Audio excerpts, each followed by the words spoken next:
The real reason the U.S. and China hate each other is not the trade wars and it's not the tariffs. America inherited China's beef with the British. We know that the British are the mothers of America, right? The mother country of the Europeans, the Johnsons, the Smiths, and the English names in America, the slave masters, planters in America, they're British. They come from Britain and have never disconnected. Even after the Revolutionary War, they still were trading partners and they've come together to dominate the world. In actuality, Britain is the size of Massachusetts. Very small place. The country of the United Kingdom, Britain, all of that, England, it's the size of Massachusetts. So they need America with all its numbers. America is one of the largest countries in the world. Even though Africa has larger countries, they're divided, right? Divide and conquer and rule. So anyway, America, based on that system, is one of the largest in the world. Not the size of Mali or original Egypt, Kemet, I should say Kemet. But now, through the division of Africa, America is one of the largest countries in the world. So America is the army for whom? The British. British and the America moved together in their regards to Israel, the Middle East, Africa. America is the army for the British. This tiny little country, size of Massachusetts, is running the world. And they use, whenever they have beef, they use the American army to run down on it. And NATO, to combine, and oftentimes a combined effort through their trades with other European countries, Germany, France. What's the ones, the ones close to Europe. I'll put a map. Anyway, America inherited China's beef with the British over the Opium Wars from 1839. MAGA people, you don't have freedom. Your master keep you undereducated, feed you with propaganda and lies, using financial and political system as a leash around your neck, ask you to fight with China. Now the whole world hates you, and you are like, I have freedom. No, you have a leash. So China is, some say communist country, some say socialist. I believe the Chinese would consider themselves socialist. Hello guys, I have seen many people talking about communism. I don't know they are MAGA or just people do not understand communism and socialism. China is not a communism. China is socialism working towards communism. Communism requires a society have a super high produce capacity. So that is never existed in human society yet. I know in capitalism they teach you communism is evil, blah blah. That is all lies, because when communism become real, there will be no class, no oligarchs. Everybody is just equal. And the reason in China there is no homeless and even poor people have home, can afford food, is also because China is socialism working to communism.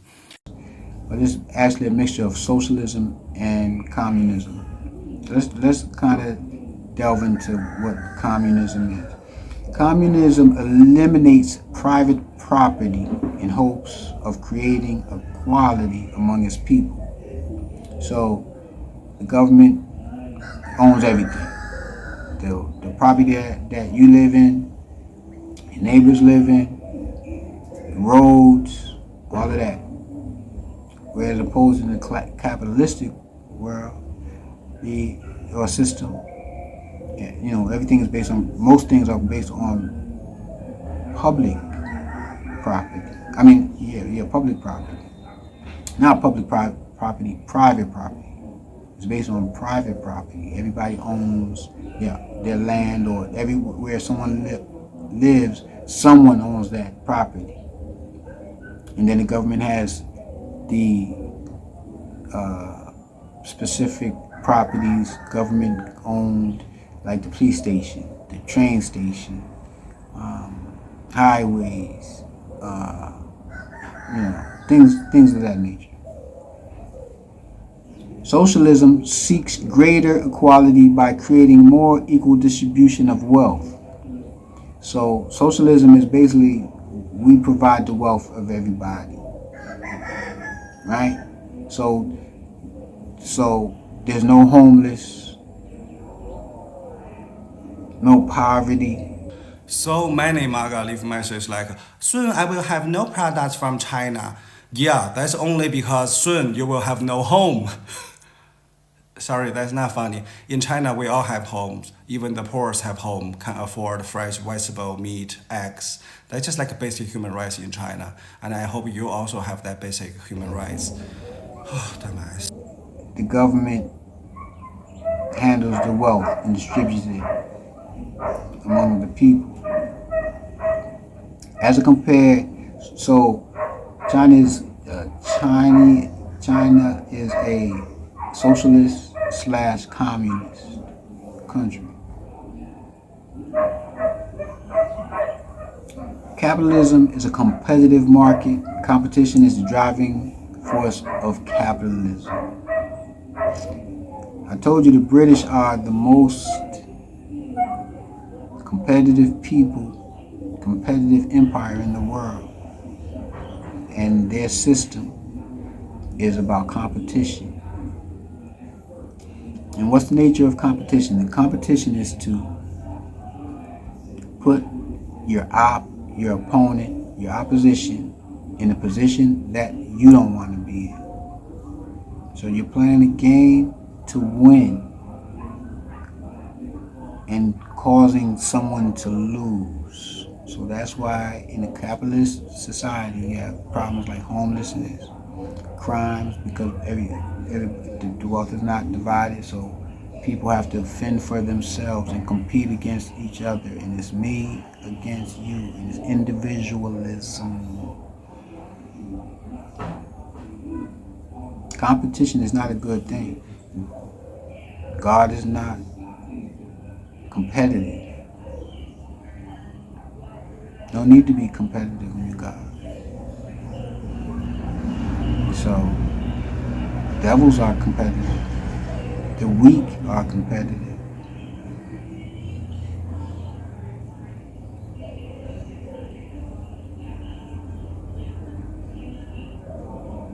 The British are one of the most competitive empires in history. With China's system of socialism and communism, they can afford to pay workers pennies on the dollar. So that's why Chinese products can sell all over the world, because the people have enough to have a good quality of life.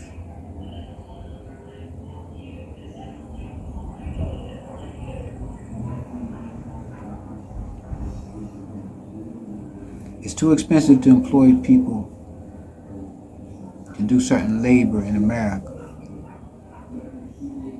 Work in factories. I mean, not factories, but making clothes, from paying seamstresses and people to sew, and so the manufacturing. A lot of the manufacturing goes to China and India.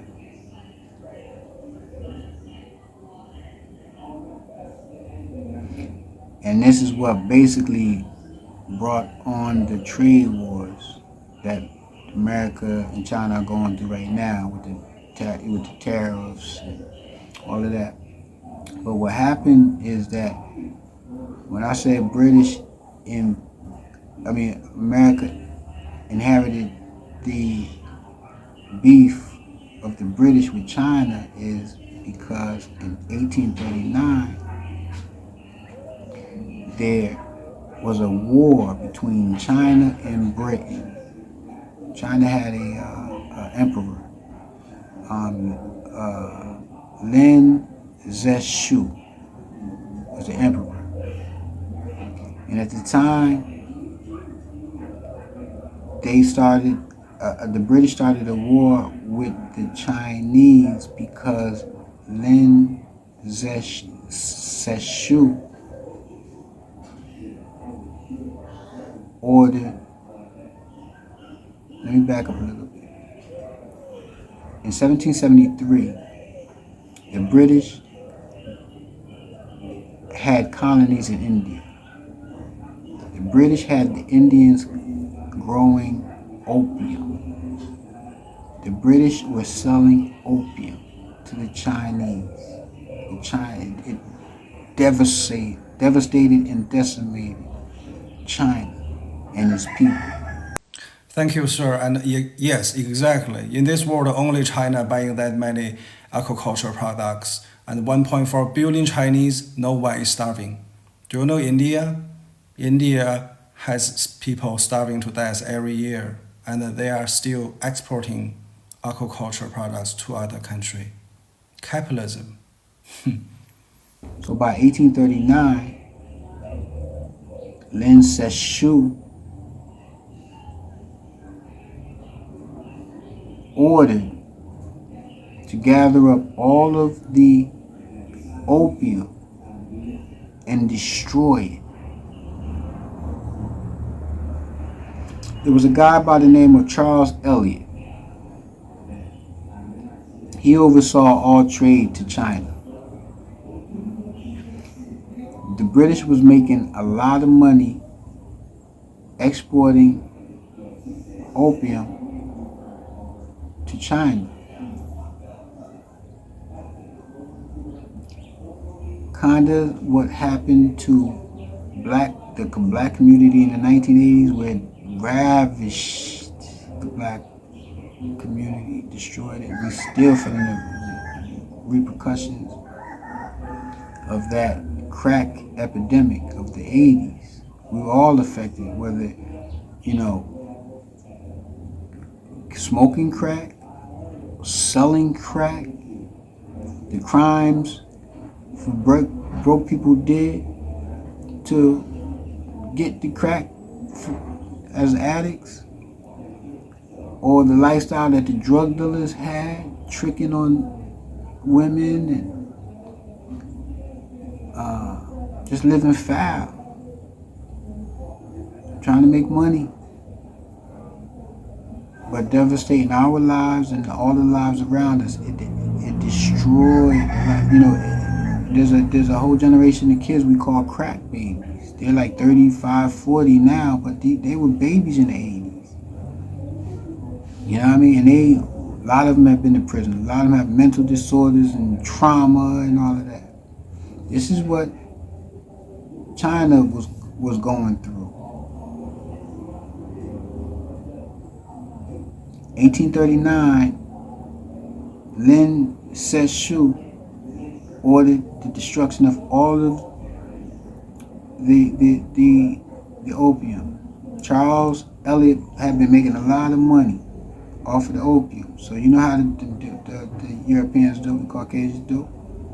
Nah, it's about the money. So Charles Eliot didn't stop selling and exporting opium, which is what heroin is made from. Let's be clear. He didn't stop. That Lin Zexu's order to destroy all of the opium and stop it and condemn it didn't stop Charles Eliot, the British trader, from still coming to China and selling it, making a profit. This caused problems, caused the Opium Wars.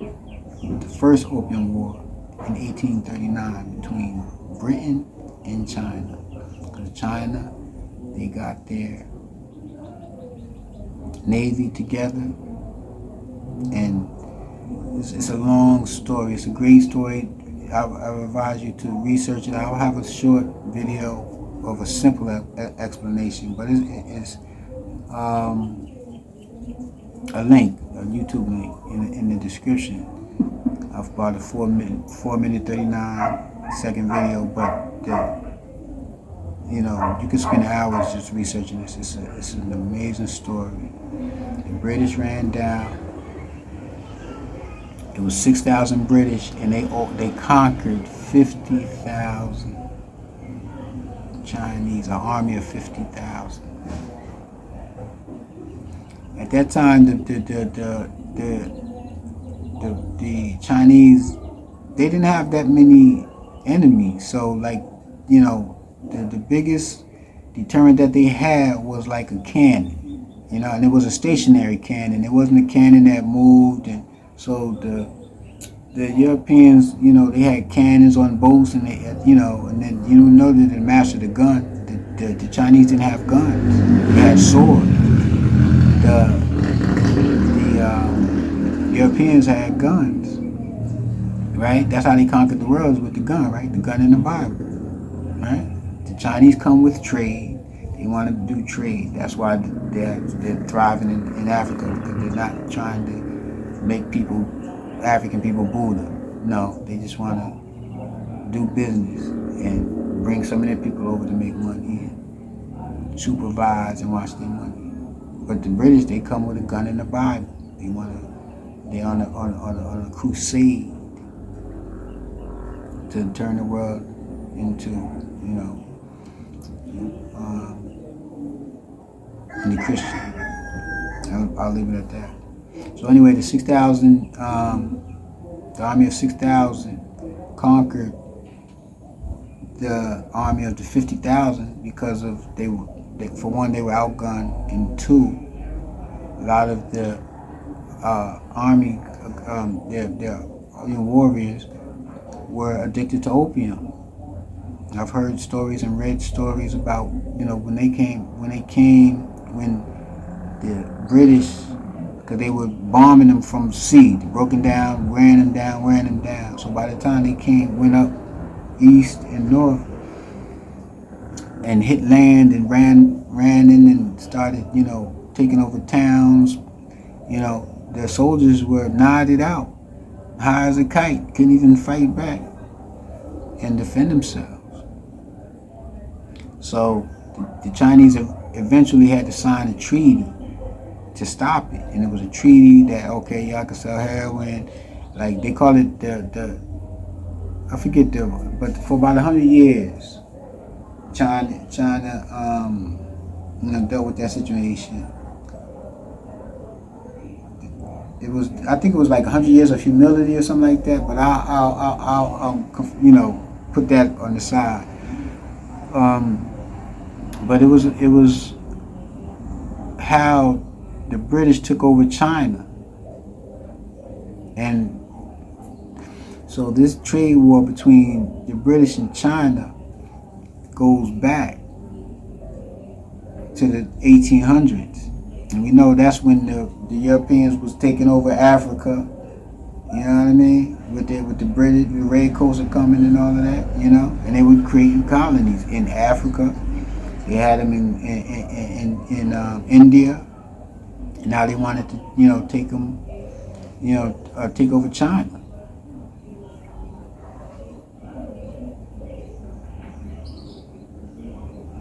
So with all of that said, that's how China and was never able to forgive and trust the Europeans. And so we're seeing that today with the collapse of the American dollar, because before, up until about 10 years ago, America had the whole world using the dollar, and the Chinese figured out a way to bypass that, And so now the American dollar is only really worth something in America. Like you can go to China and not need to use American dollar. You can go to Russia, not even, you know what I mean? No, we don't accept that shit. You know what I'm saying? We go to Iran and, so before 10 years ago, you couldn't even buy gas from Saudi Arabia without using the American dollar. It's not like that anymore. So, America, in this arrogance and this competitive nature, is playing a game. And they're playing it. And what happens when we play games? We win or lose. So this is a dangerous game that's going on in America right now.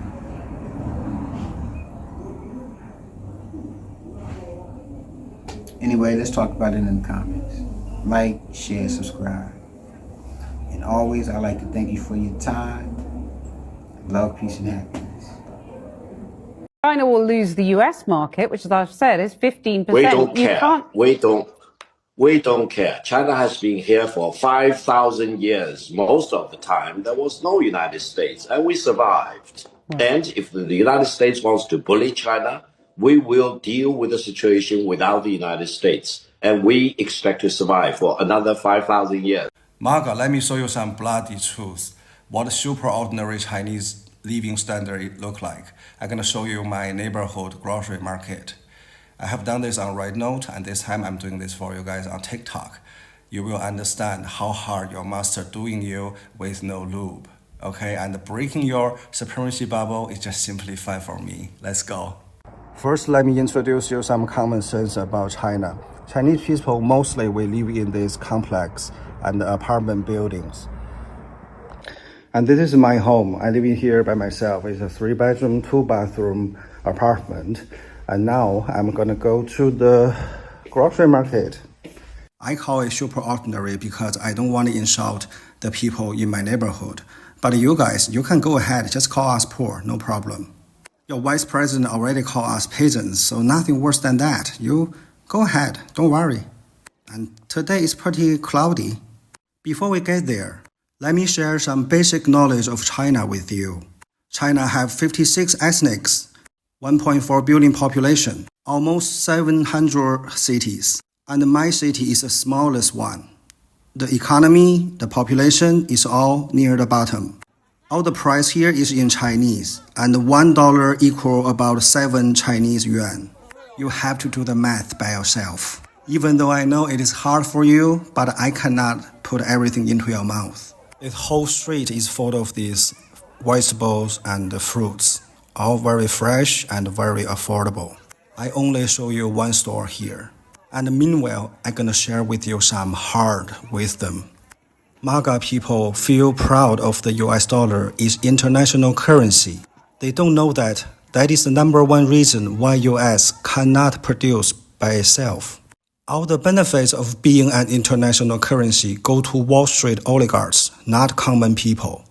In order to support the US dollar being dominant international currency, they have to push the US economy into a huge bubble. Just compare the ways US and China calculate GDP is completely different. One is bubble, one is solid.